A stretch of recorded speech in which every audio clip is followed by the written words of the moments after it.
अपने विचार प्रस्तुत करूंगी।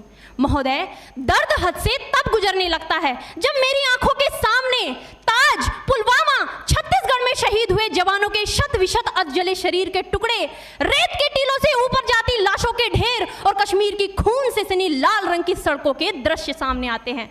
उस पर मेरे प्रतिपक्षी महोदय का कहना ये कि मानवाधिकारों की अनुपालना करते हुए देश से उग्रवाद और आतंकवाद को समाप्त किया जा सकता है। महोदय, अब तो हमारा तिरंगा झंडा भी हमसे ये पूछने लगा है कि क्या बात है भारत, आजकल फहराने से ज्यादा मैं कफन में दफनाने के क्यों काम आ रहा हूं। महोदय, हृदय तो उस दिन फट गया जब बूढ़ी मां अपने बेटे के चिथड़ों को देखकर बोली कि साहब, आप तो भर्ती में 1 इंच भी कम नहीं लेते, मैं आधा शरीर कैसे ले लूं। महोदय, आज इन मानवाधिकारों के कारण इन आतंकियों के बंगलों की आकाओं की नाकफनी हंसती है और शहीद हुए हमारे जवानों के आंगन की तुलसी रोती है। जब एक शहीद हुए जवान की विधवा की वेदना चीख चीख कर ये कहती है कि प्यार भी भरपूर गया, मांग का सिंदूर गया, नन्हे नौनिहालों की लंगोटियां चली गई, छोटी छोटी बेटियों की चोटियां चली गई और आपके लिए तो एक आदमी मरा है साहब, मेरे घर की तो रोटियां ही चली गई। महोदय, किसी भी युद्ध को जीतने के लिए पहल करना सबसे ज्यादा आवश्यक है, क्योंकि इतिहास गवाह है कि पहल करके बड़े बड़े युद्धों के परिणाम बदल दिए गए हैं। परंतु आज मानवाधिकारों के कारण हमारे देश के जवान इस कदर बंधे हुए हैं कि अपनी ड्यूटी पर खड़े होकर भी वो आज पहल करने से डरते हैं, क्योंकि महोदय भविष्य में उन्हें कटघरे में खड़े होने का डर सता रहा होता है। वो ये जानते हैं कि चाहे एक उग्रवादी की राइफल से निकलने वाली गोली को ये तय करना पड़े या ना पड़े कि वो किसे लगेगी, लेकिन हमारी राइफल से निकलने वाली हर गोली को ये निर्णय लेना पड़ता है कि चाहे वो किसी निर्दोष को लगे, दोषी को लगे या ना लगे, परंतु किसी निर्दोष को नहीं लगनी चाहिए। यदि ऐसा हुआ तो ना तो ये समाज हमें छोड़ेगा, ना ही तिल का ताड़ बनाने वाली ये मीडिया हमें छोड़ेगी।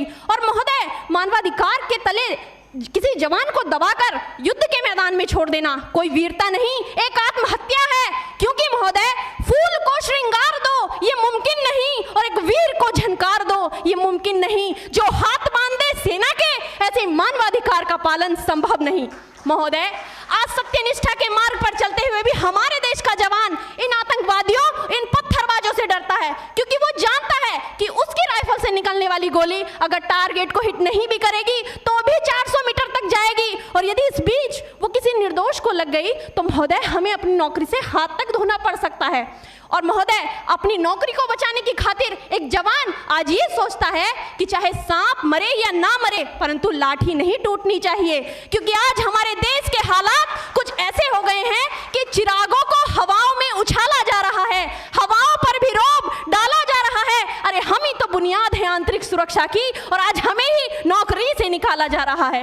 महोदय, जब पुलवामा में 44 जवान शहीद हुए, छत्तीसगढ़ में 76 जवान शहीद हुए, तो कोई भी मानवाधिकार की दुहाई देने वाला हमारे पक्ष में आकर खड़ा नहीं हुआ।